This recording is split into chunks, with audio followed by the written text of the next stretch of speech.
We have a 996.2 here for pre-qualification for an IMS solution. This is a pretty good example of what we do here to pre-qualify these engines. As you can see, the sump plate is removed as we inspected for metal or debris or any potential starting failure. We also dissected the filter, didn't find any debris here, which is nice.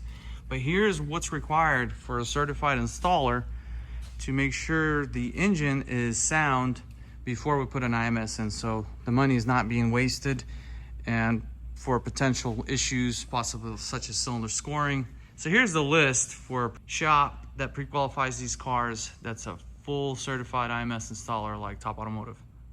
Right here we have a list that we have to go by, and as you can see, we perform camshaft deviations, interrogations, we check the chains, the AOS is checked as well. Pretty much 11 pre-qualifications that need to be performed before we install an IMS, and then of course, you know, we're going to install the bearing itself. But that's really the biggest difference. Imagine you buying a car and you have engine work that's needed and you're not aware about it. You install an IMS, you just wasted money. So the biggest thing between the certified installer is obviously the knowledge and knowing how to do it properly the first time, pre-qualifying your car, and your car will have a certified bearing in it. So when you go to sell it, you're gonna get all your money back because that's one less thing someone's gonna worry about. Here's our cylinder that I'm gonna show. It's actually in very good shape. Absolutely zero scuffing, no scoring whatsoever. This is all cylinders, they're in this shape. Very nice example, 996. But we're gonna go ahead and show other components that we would recommend. We're gonna show one more cylinder on this side. We have nothing going on. It's really good. We actually checked them also from inside the sump, from the skirt area at the most rear section of the cylinder liner, and that determines exactly if we actually have scoring that's beginning. On this particular one, we have no scoring, which is really nice. So going further, so we have the coil packs removed, and here's some of the items that obviously is part of the pre-qualification. We can't install these back in the car.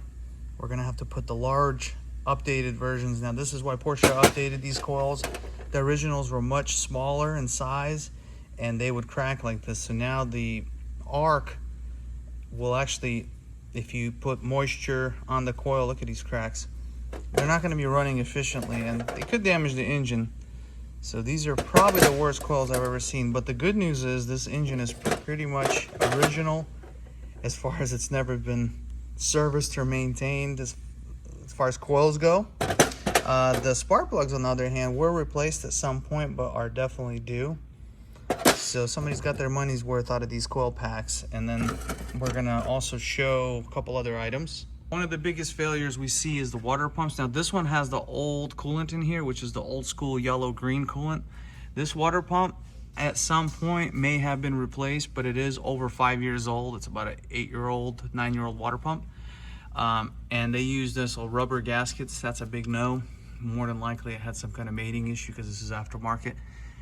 Does need to be replaced for pre-qualification. It's a 5-year, 50,000, whichever comes first. And the thermostat, same thing. Now we would upgrade the thermostat to lower temp so we can have a better cooling at constant speeds.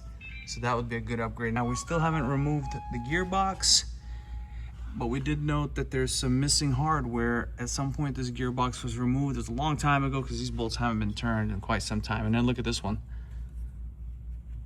Completely loose bolt here, just actually backed out. So on the 996 we removed the transmission, and here's what's going on. It was completely lodged in there sideways, damaged the fork right here, and then you can see that this thing has not been properly installed because they put a lot of grease. You're not supposed to grease these are self-lubricated, so it created some damage and also messed up the clutch flywheel. You can see the wear. So we're going to take this apart in a minute and find out what happened here. Sometimes these clutches get installed at some point and just need to be done properly, so that's what we're going to do next. But that's really about it for now. Everything else is just original. Now the struts and shocks, they're original. I would recommend those get replaced at some point. The bump stops on this one are fully deteriorated and gone because the shock is no longer doing its job on the front. So we would recommend getting those replaced. Other than that, this car is in pretty good shape for being over 20 years old. So we're gonna get started and remove the gearbox. Start with the processes. We are pretty much done with our pre-qualification process. And that's really it. Thank you for watching.